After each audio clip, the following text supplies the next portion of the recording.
Kalau oligouri antara 100 sampai 400 ml per hari dan non-oligouri lebih dari 400 ml per hari. Jadi yang perlu kita ingat di sini, penyakit gagal ginjal itu merupakan penyakit silent disease. Jadi penyakit yang tidak ada gejalanya. Tidak ada orang yang waspada berapa urin yang keluar dari tubuhnya setiap hari. Padahal volume urin yang keluar dari tubuhnya itu bisa menunjukkan fungsi ginjalnya. Selain dari output urinnya, juga ditandai dengan meningkatnya BUN, blood urea nitrogen. Jadi di dalam darahnya itu terkandung sekali nitrogennya, kemudian meningkatnya serum kreatinin, menurunnya clearance kreatinin. Jadi kandungan kreatinin di dalam darahnya banyak, tinggi, tapi kecepatan pembersihannya, kecepatan clearance-nya itu rendah. Kemudian ada simptom urinnya. Kalau simptom, berarti dia ada kumpulan gejala-gejala dari uremia. Jadi sampah urea itu sudah banyak menumpuk, ini pasien akan mengalami apa? Mual, muntah, kebingungan, dan lain sebagainya. Nah, pasien dengan gagal ginjal akut itu adalah pasien yang awalnya dia sebenarnya mempunyai fungsi ginjal yang cukup baik, tetapi dia tiba-tiba mengalami kondisi yang akhirnya fungsi ginjalnya mengalami penurunan atau gangguan. Nah, akibatnya fungsi ginjalnya akan turun. Nah, pada pasien dengan gagal ginjal akut ini sebetulnya bisa kembali lagi ke fungsi ginjal normal asal keadaan yang menyebabkan penurunan fungsi ginjal secara tiba-tiba tadi segera diperbaiki.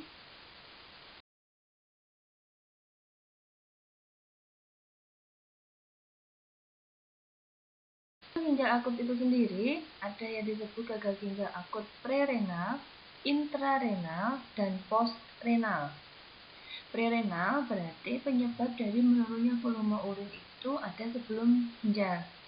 Nomor 1. Kalau intrarenal berarti yang mengalami gangguan atau penurunan fungsi adalah ginjalnya itu sendiri. Sedangkan postrenal itu adalah yang nomor 3, itu setelah darah itu keluar dari ginjal, dia tidak bisa keluar melewati uretra. Nah, prerenal atau sebelum ginjal, jadi darah tidak bisa masuk ke ginjal, itu biasanya adanya penurunan dari volume darah yang masuk ke dalam ginjal. Karena volume yang masuk ke dalam ginjal itu sedikit, akibatnya darah yang disaring oleh ginjal juga sedikit. Darah yang disaring sedikit, otomatis darah yang keluar dari ginjal juga ikut sedikit. Intrarenal itu bisa terjadi karena kerusakan ginjal akibat racun, obat, infeksi, atau memang curah darah yang masuk ke ginjal sedikit. Kalau postrenal biasanya ada apa? Di situ ada batu ginjalnya, ada tumornya, ya atau ada perlukaan pada bagian bladder atau kandung kemihnya.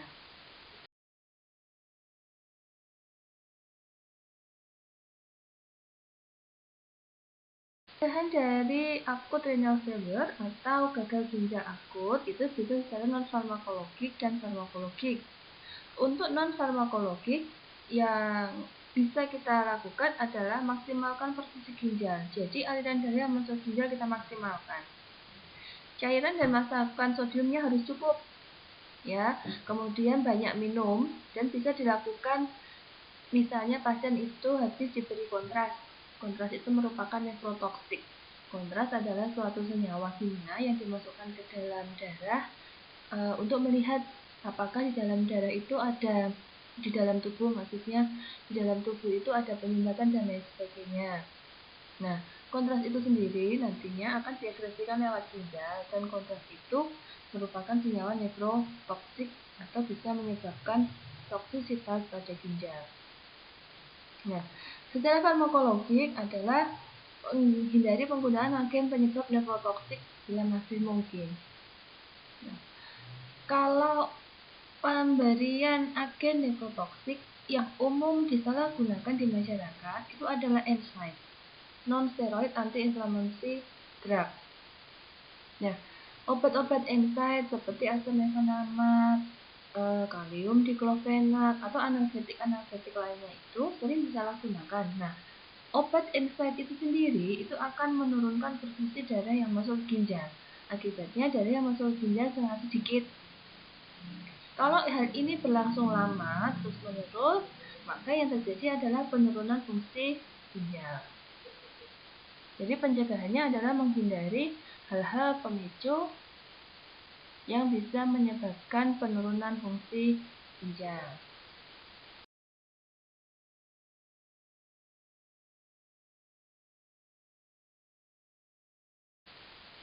Untuk melihat bagaimana fungsi ginjal, kita bisa melakukan dengan perhitungan nilai GFR atau clearance inulin. GFR adalah glomerulus filtration rate.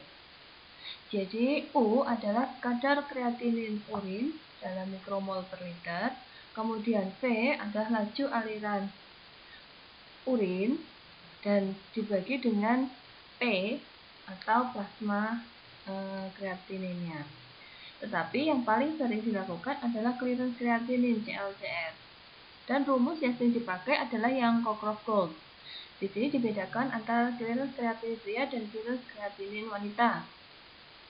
Di sini yang berbeda adalah hanya pengalinya saja. Pada pria adalah 1,23 dan pada wanita adalah 1,64.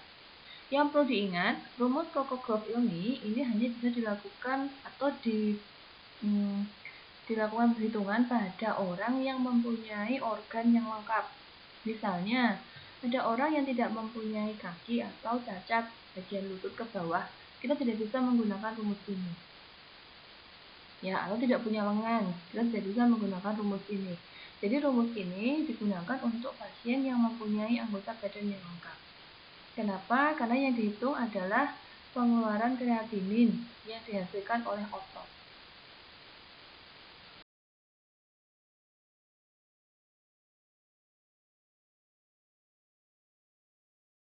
Tujuan terapi dari pasien gagal ginjal akut yang pertama adalah mencegah kerusakan ginjal, menjaga homeostasis, serta mencegah komplikasi metabolik.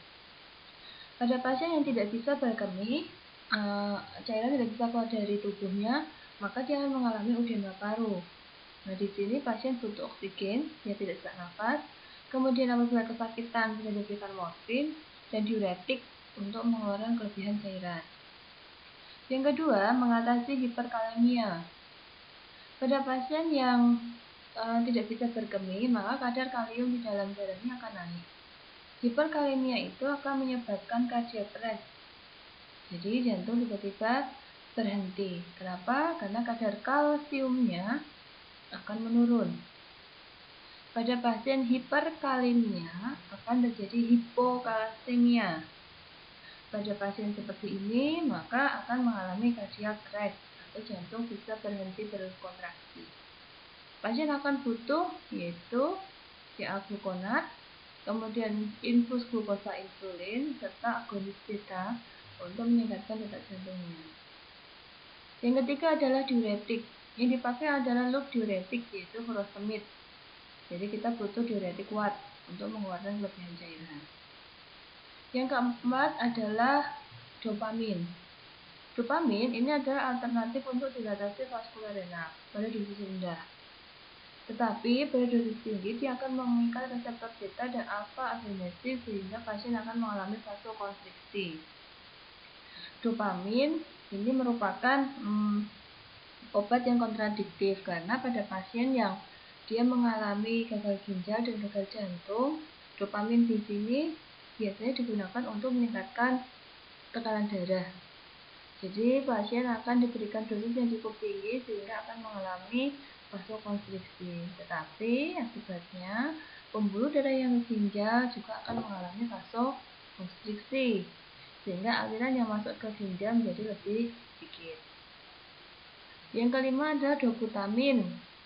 Ini akan memperbaiki clearance kreatinin atau pembersihan darah oleh ginjal, tetapi output urinnya tetap. Kemudian dietnya, asupan makanannya, dan yang terakhir adalah dialisis atau cuci darah. Itu adalah langkah terakhir pada pasien gagal ginjal akut, jadi terjadi penurunan fungsi ginjal secara tiba-tiba.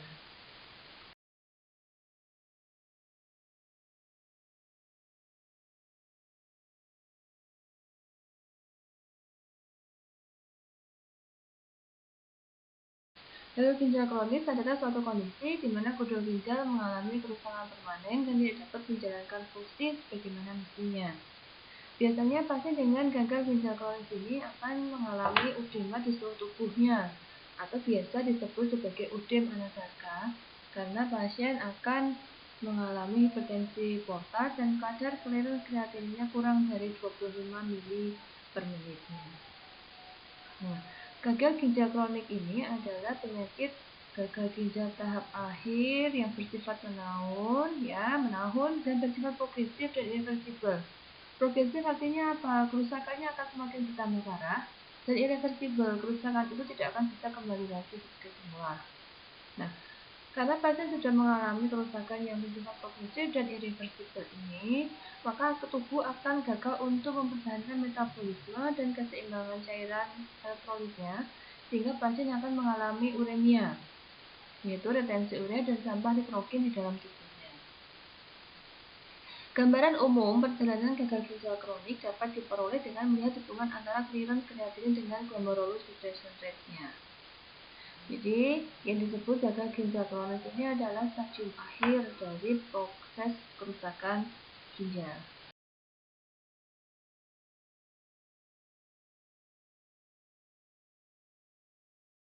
Apa yang terjadi pada pasien dengan gagal ginjal kronis? Nah, kita awali dari paling atas, yaitu penyebab dari kerusakan nefron ginjal. Yang pertama di atas itu ada penyakit infeksi, penyakit vaskular, dan lain sebagainya. Hal-hal itu akan menyebabkan kerusakan nefron. Apabila nefron sudah rusak, maka yang terjadi adalah hipertrofi nefron.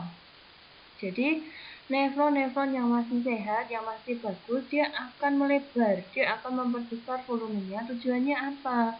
Apabila dia volumenya membesar, diharapkan dia dapat mengganti dari nefron-nefron yang sudah rusak. Tetapi, walaupun dia sudah menggantikan fungsi temannya yang lain, tetap tidak bisa tergantikan. Akhirnya, performa atau kinerja nefronnya menjadi turun.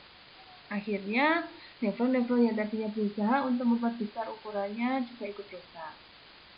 Nah, di situ ada stadium 1, stadium 2, dan stadium 3. Stadium 1 itu adalah penurunan cadangan massa ginjalnya, dia masih asimptomatik, jadi pasien tidak akan merasa bahwa dia mengalami gangguan fungsi ginjal. Kemudian stadium 2 ada insufisiensi renal, jadi dia sudah mengalami penurunan fungsi renal. Ditandai dengan apa? Adanya BUN, blood urea nitrogen, kreatinin serum yang naik, nokturia, jadi pasien sering berkemih malam hari, kemudian poliuria. Sedangkan stadium 3 yaitu gagal ginjal stadium akhir. Di sini 90% nefronnya sudah hancur, BUN-nya naik, kreatinnya naik, dan pasien sudah mulai sedikit berkemihnya. Stadium 1, 2, 3 itu akan menyebabkan perubahan pada sistem tubuh. Perubahan yang pertama yaitu adalah sistem gastrointestinal. Pasien akan mengalami anoreksia, nausea, mual, dan muntah. Sehingga pasien akan kekurangan nutrisi. Karena kekurangan nutrisi maka daya tahan tubuhnya rendah. Pasien akan mudah mengalami stomatitis, jadi sariawan. Kemudian gastritis, perutnya perih. Yang kedua, gangguan hematologi, yaitu di sini pasien akan mengalami yang disebut sebagai anemia. Kenapa pasien bisa mengalami anemia? Karena ginjal sudah tidak bisa memproduksi yang disebut eritropoietin. Coba nanti dilihat lagi bagaimana anatomi ginjal. Maka pasien akan mengalami anemia, kemudian bisa terjadi perdarahan juga. Yang ketiga, pada saraf dan otot, pasien akan mengalami kesemutan, pegal tungkai, jadi refleks sindrom, nyeri akut. Pada sistem kardiovaskuler nomor 4, pasien akan mengalami hipertensi, nyeri dada, dan sesak. Kenapa? Karena pada pasien yang sudah mengalami gagal ginjal akan terjadi asidosis metabolik, sehingga sistem respirasinya tidak normal. Pasien juga akan mengalami udema. Kenapa pasien mengalami udema? Karena pasien akan kelebihan cairan. Cairan tidak bisa diekskresikan melewati ginjal. Selain itu, pasien akan mengalami hipoalbumin. Karena protein-protein yang harusnya tidak keluar dari ginjal, karena ginjalnya sudah rusak, maka keluar lewat ginjal. Kemudian pasien akan mengalami gangguan irama jantung, ya. Kemudian ada ketidakseimbangan cairan dan elektrolit. Yang kelima, pada sistem endokrin, ya, pasien akan mengalami gangguan seksual, ya. Kemudian pasien akan mengalami gangguan metabolisme vitamin D, metabolisme lemak. Yang keenam, pada kulit, pasien akan mengalami gatal, uremic frost, ekimosis. Jadi pasien akan mengalami gatal-gatal. Kenapa? Karena garam-garam urea itu akan tertimbun di bawah kulit. Jadi pasien akan sering menggaruk tubuhnya, ya, karena pasien akan gatal-gatal.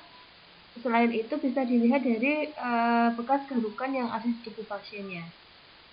Nah, yang ketujuh adalah sistem lain, biasanya ada gangguan asam basa dan gangguan elektrolit.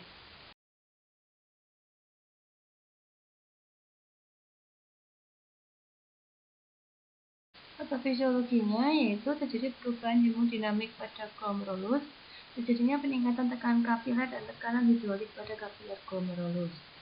Akibatnya akan terjadi hiperfiltrasi glomerulus dan akan terjadi hipertensi. Yang terjadi selanjutnya pada sel glomerulus adalah terjadinya glomerulus sclerosis progresif. Jadi glomerulus itu selnya menjadi kaku. Akibatnya pasien akan mengalami yang disebut proteinuria, yaitu adanya protein di dalam urin. Kemudian ada fungsi respon yang menurun, ditambah dengan proteinuria dan peningkatan serum kreatinin. Kemudian terjadi peningkatan tekanan darah dan hiperlipidemia.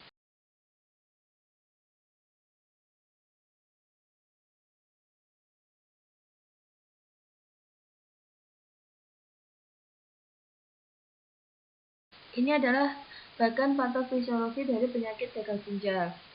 Jadi di sini bisa kita lihat apa saja yang akan terjadi, yaitu pasien akan mengalami hiperkalemia, pasien akan mengalami mual dan muntah, pasien akan mengalami peningkatan urium dan kreatinin, pasien akan mengalami gatal, gout, yaitu peningkatan asam urat dalam tubuh, kemudian ada edema ekstremitas, edema pada bagian bawah, kemudian ada konjungtiva anemia, kemudian di sini adalah pasien yang mengalami gagal ginjal. Nah, karena kita sudah tahu bahwa pasien akan mengalami hiperkalemia, mual muntah, peningkatan urium kreatinin, edema, gout, dan gatal, maka itu nanti akan kita terapi.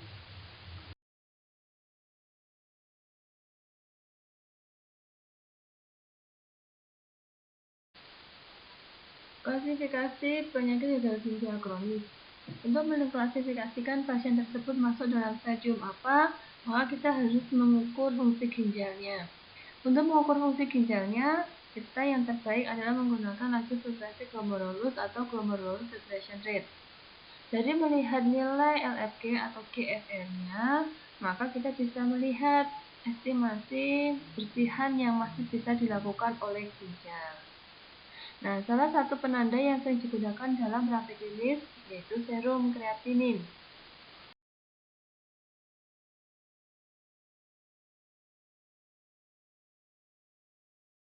Di sini ada penata laksanaan konservatif, jadi tergantung nanti pasiennya mengalami gejala yang mana, itulah yang kita terapi.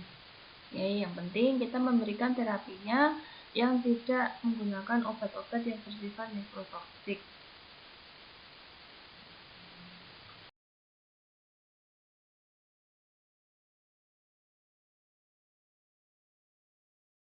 Semua terapi diberikan untuk mengurangi gejala yang muncul pada pasien yang sudah mengalami gagal ginjal tersebut.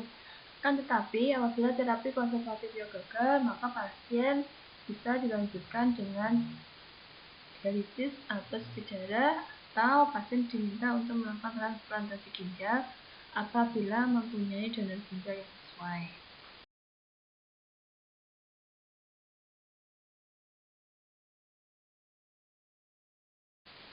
Kemudian terapi pada kondisi khusus yang pertama adalah pada pasien gagal ginjal dan diabetes mellitus. Di sini yang perlu dilakukan adalah manajemen nutrisi, yaitu asupan protein pada pasien dengan GFR kurang dari 25 ml per menit, yaitu adalah 0,6 gram per kilogram per hari, itu kontrol gula secara intensifnya. Kemudian terapi insulin intensif dapat menurunkan terjadinya mikroalbumin. Jadi albuminnya tidak keluar dari dalam tubuh. Terapi insulin juga dapat menurunkan risiko nefropati 3-4 kali sehari.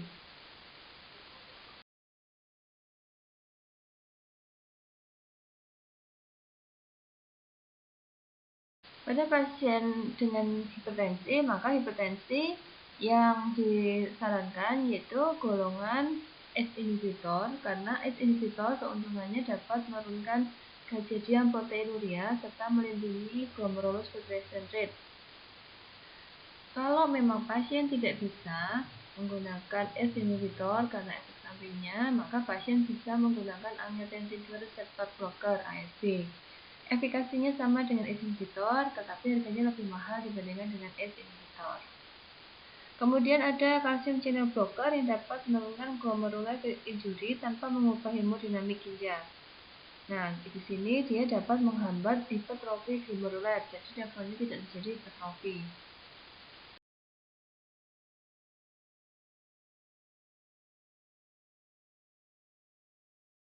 Di sini adalah terapi untuk pasien dengan keadaan non-diabetik. Yang perlu diperhatikan yaitu dia tetap menggunakan ACE inhibitor, ya. Kemudian calcium channel blocker efektif untuk hipertensi pada pasien ginjal tetapi dengan non-diabetes dan ESRD. ESRD adalah end stage renal disease atau terminal.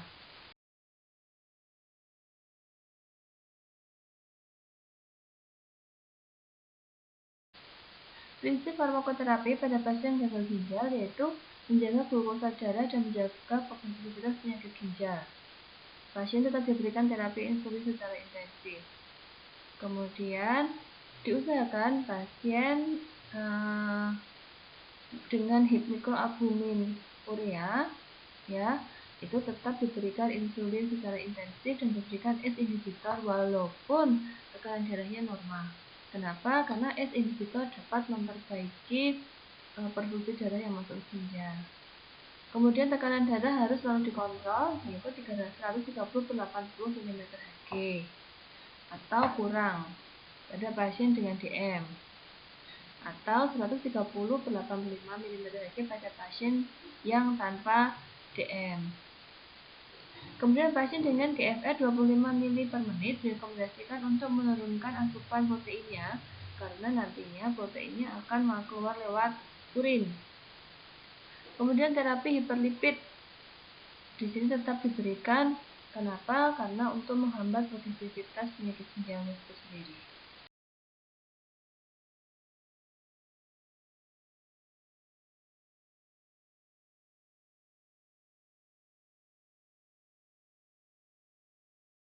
Yang terakhir adalah gagal ginjal terminal.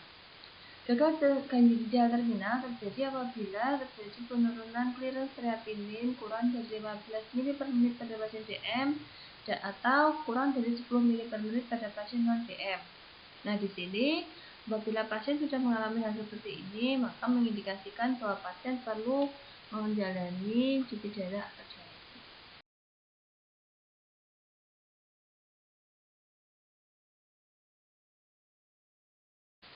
Tanda gejala GGT berasal dari peningkatan konsentrasi beberapa komponen organik darah sehingga terjadi overproduksi substansi biologik aktif, di mana hormon paratiroid dan peptid natriuretik atrial karena terjadinya hilangnya massa ginjal.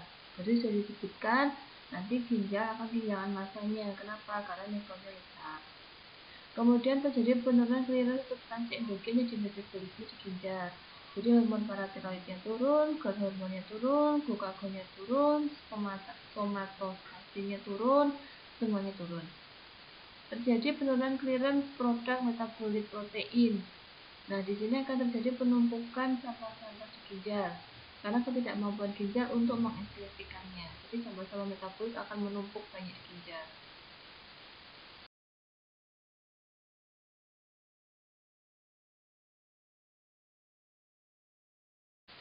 Penataan konservatif pada pasien gagal ginjal kronis dan gagal ginjal terminal mirip, ya, jadi nanti bisa dibaca sendiri. tergantung dari gejala yang muncul pada pasien tersebut. Apa ya, gejalanya apa, nah itu yang akan kita lakukan terapi.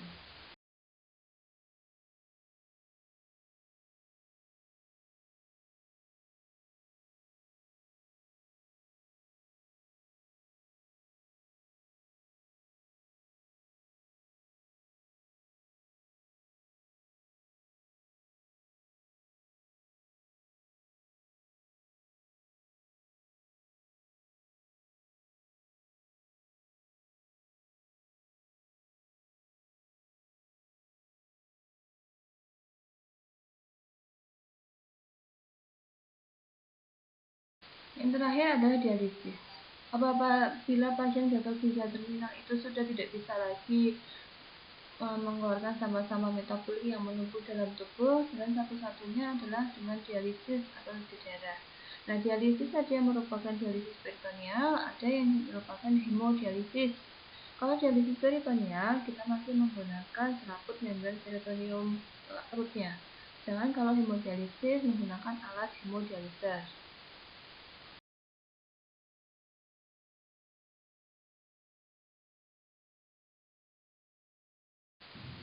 Dialisis peritoneal. Ini prinsipnya, dialisis atau cairan pencuci dimasukkan ke dalam kafum peritoneum selama 2 jam, kemudian dikeluarkan. Jadi, kafum peritoneum disitu digunakan sebagai membran yang menyaring antara darah yang sudah kotor dengan cairan dialiser,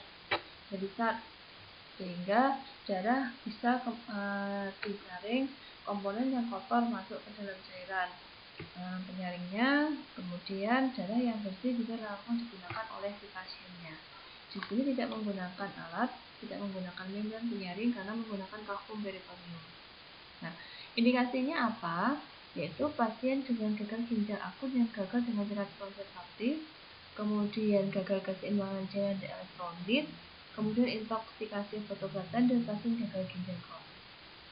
Dialisis peritoneal dipilih apabila pasien kontraindikasi dalam penggunaan antikoagulan.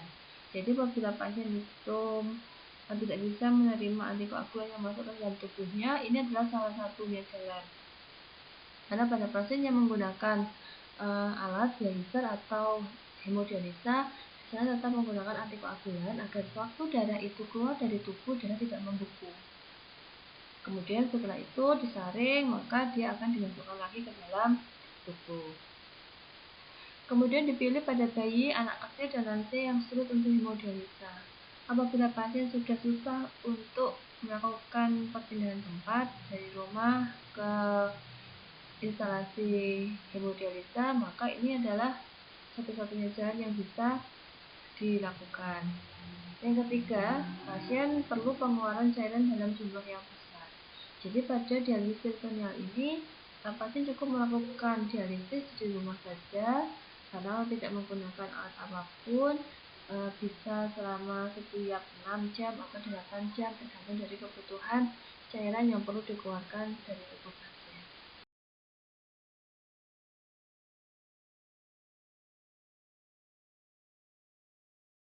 Hemodialisa yaitu darah dialirkan ke dalam dialiser, kemudian dibersihkan dengan cairan dialisa yang terpisah dengan membran semipermeabel.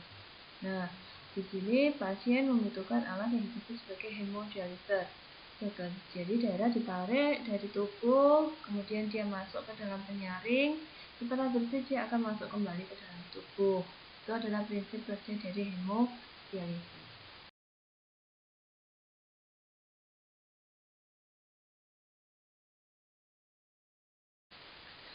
Ini adalah indikasi dari hemodialisis, yaitu apabila pasien dengan GGT, ya bisa gagal terminal dengan clearance kreatin kurang dari 5 ml per menit, gagal ginjal akut yang berkepanjangan lebih dari 5 hari, tetapi fungsi ginjalnya belum bisa kembali normal walaupun pasien sudah diterapi dengan terapi konservatif, kemudian gagal ginjal akut dengan kondisi umum yang buruk, jadi pasien tidak sadar dan lain sebagainya, blood urea nitrogennya tinggi, kalium serumnya juga cukup tinggi gitu.